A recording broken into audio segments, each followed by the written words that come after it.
Have you ever had a summer that changed everything? That one season where the sun felt warmer, the nights felt longer, and your entire world tilted on its axis, never to be the same again? If you've spent any time at all on the internet this year, you felt that same seismic shift alongside one Isabel Belly Conklin, the heart and soul of Amazon Prime's smash hit, The Summer I Turned Pretty. From July to September, we were all living and breathing the salty air of Cousins Beach, our hearts caught in the same impossible tug-of-war that has defined Belly's entire life. And it all boils down to one, universe-altering question: which boy would she choose? Was it the golden, sun-kissed Jeremiah Fisher, the best friend who always saw her? Or was it the brooding, complicated Conrad Fisher, the boy who held her heart since the very beginning? If you're just catching up, let's paint the picture. Every summer, for as long as she can remember, Belly, played by the wonderful Lola Tongue, has escaped to a picture-perfect beach house in the fictional paradise of Cousins Beach. It's a sacred tradition, shared with her mom, Laurel, her brother, Stephen, and their second family, the Fishers. There's the radiant matriarch Susanna, and of course, her two sons. Jeremiah, Gavin Cosalegno, is the fun-loving, easygoing ray of sunshine. And Conrad, Christopher Briney, is, well, he's Conrad. Mysterious, moody, and the keeper of Belly's secret, lifelong crush. For years, they were a tangled mess of childhood friendship, practically siblings. But one summer, everything changed. Belly arrived at Cousins, and suddenly, she wasn't just the little girl who tagged along. She was pretty. And both brothers finally noticed. This is where the classic love triangle ignites. Jeremiah, bless his heart, is the first to put his feelings on the line, creating a whirlwind of first kisses and summer romance.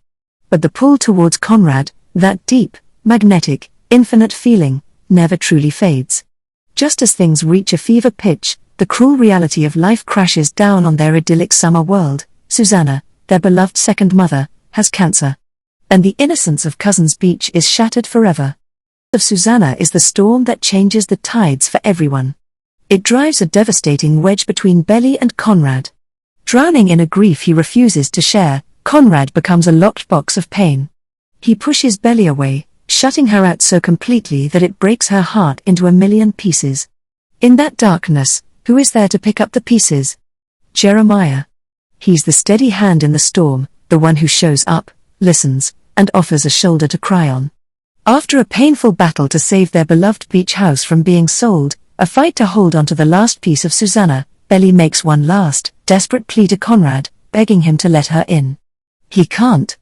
And with that rejection, she turns to the boy who has been waiting for her all along. She chooses Jeremiah. It feels right, doesn't it? It feels safe. He's the one who is present, who chooses her openly and without hesitation. The show fast forwards, and we see them at college together, trying to build a real, lasting life. But the foundations are shaky. Jeremiah, ever the clown, is struggling to grow up, even missing the credits he needs to graduate. Then comes the ultimate betrayal. During a spring break trip, he cheats on her. The pain is sharp and immediate. They break up, but when a sudden car accident nearly takes Belly's brother, the shock and trauma throw them back together. In a moment born of fear, not love, Jeremiah proposes. Standing upright, with no ring and no plan, he asks, and Belly, far too young and reeling from grief and fear, says yes.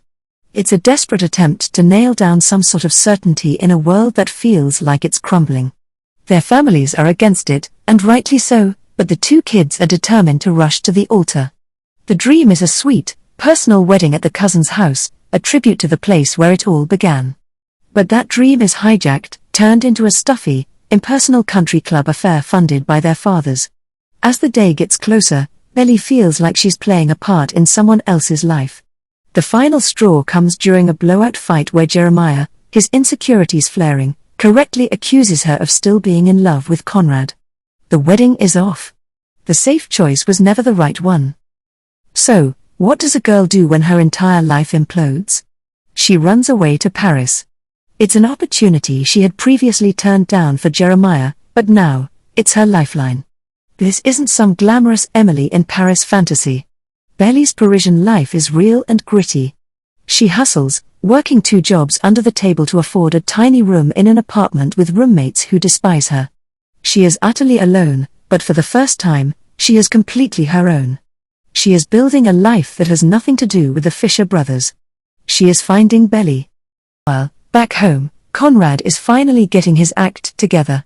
Just before the disastrous wedding, he confessed to Belly that he still loved her, a confession she angrily and fairly rejected. But he hasn't given up. He starts writing her letters, pouring his heart onto the page, sending them to her in Paris. When she finally responds with her new, more permanent address, he doesn't hesitate. He books a ticket and shows up on her doorstep. The connection is immediate, electric, and undeniable. As a breathy Taylor Swift track plays, because of course it does, they finally find their way back to each other. It's not a fairy tale. The next morning is filled with doubt and fear. Are they just falling back into old, destructive patterns? But when Conrad has to leave for a conference, Belly realizes she can't let him go. In a grand, cinematic gesture, she sprints through the streets of Paris to the train station and finds him. This is the moment. This is the choice. Looking at him, wearing an infinity necklace he gave her long ago, she says it all.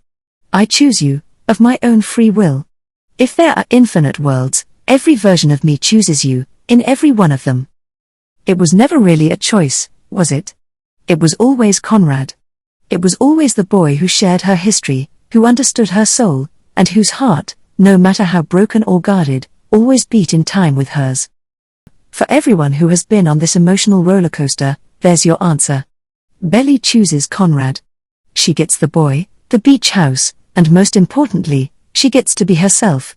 And while there's a movie on the horizon, for now, we can all breathe a collective sigh of relief, knowing that some love stories, no matter how messy and painful, are simply infinite.